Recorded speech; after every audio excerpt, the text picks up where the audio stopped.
I remember the day they all laughed, like it was yesterday.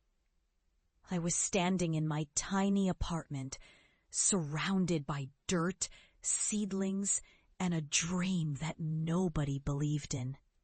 Not my family, not my friends, not the world. I had just lost my job at the biotech firm, fired under false pretenses, set up, really, by people who saw me as a threat to their profits. But what hurt even more was how they responded to my new idea. Urban farming. "You're wasting your time," my father sneered, folding his arms. "You think you're going to grow food in the city?"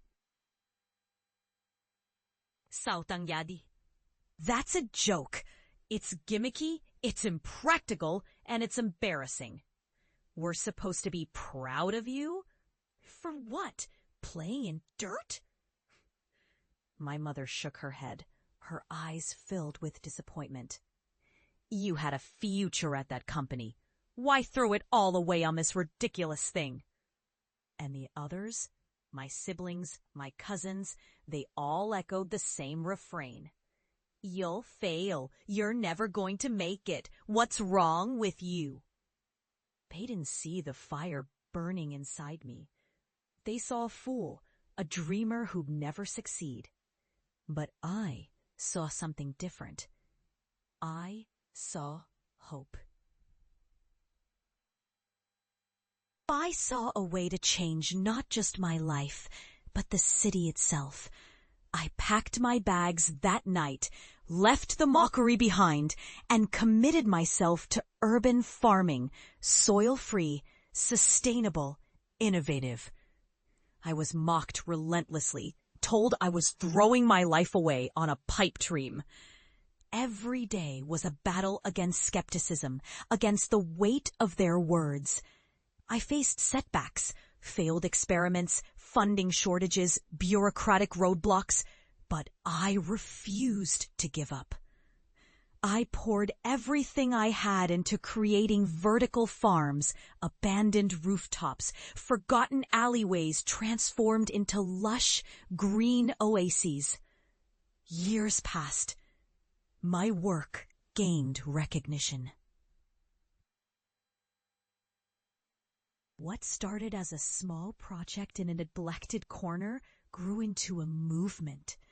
I built community gardens that fed hundreds, turned derelict lots into thriving ecosystems, and proved that urban agriculture wasn't just a gimmick, but a vital solution to food insecurity. I was invited to speak at conferences, featured on news outlets, proof that persistence and innovation could break through even the most hardened doubts. But the real turning point came when I decided to go home. I wanted my family to see what their doubt had almost kept me from becoming. I told them I was coming back, not just to visit, but to show them what I'd built, what their ridicule had almost prevented. They greeted me with a mixture of curiosity and skepticism. My mother looked nervous, my father wary. I led them through my latest project, a sprawling rooftop farm on an abandoned building downtown, bursting with vegetables, herbs, and even small fruit trees. Bees buzzed around and children played nearby, learning about sustainability firsthand. Then came the moment that etched itself into my memory forever. I stood before my family, watching as they took in the lush greenery, the vibrant life I'd cultivated from nothing but soil, seeds, and sheer stubbornness. And I saw their faces, a mixture of awe, disbelief, and a hint of shame. My father's jaw tightened, and for a moment, I thought he might say something dismissive. But then he looked around, and I saw something I'd never seen before. His eyes flickered with recognition of what I'd created. My mother reached out, touching a leaf gently, as if to verify that this wasn't some illusion. My siblings looked around, mouths agape, faces softened with a quiet acknowledgement, perhaps of their mistake, perhaps of my resilience. I told you, I started, voice steady but filled with emotion, that I believed in this. I believed in what I was doing. You all told me I was wasting my time, that I was an embarrassment. But I kept going. I kept fighting. And now I've built something real. Something better than any of you could have imagined. There was a long pause. Then my father, a man who once scoffed at my dreams, took a hesitant step forward. I was wrong, he admitted quietly.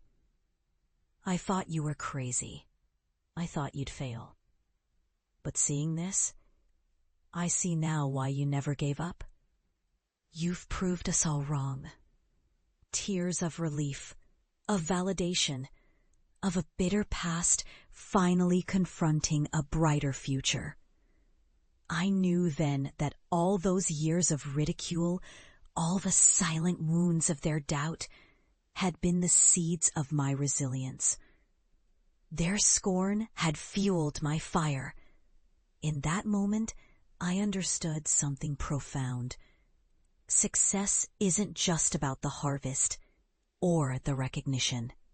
It's about the quiet victory over doubt, the redemption of your own belief when no one else believes. It's about turning the ridiculous into reality. And as I looked at my family, once my harshest critics, I realized that true success isn't just building something tangible.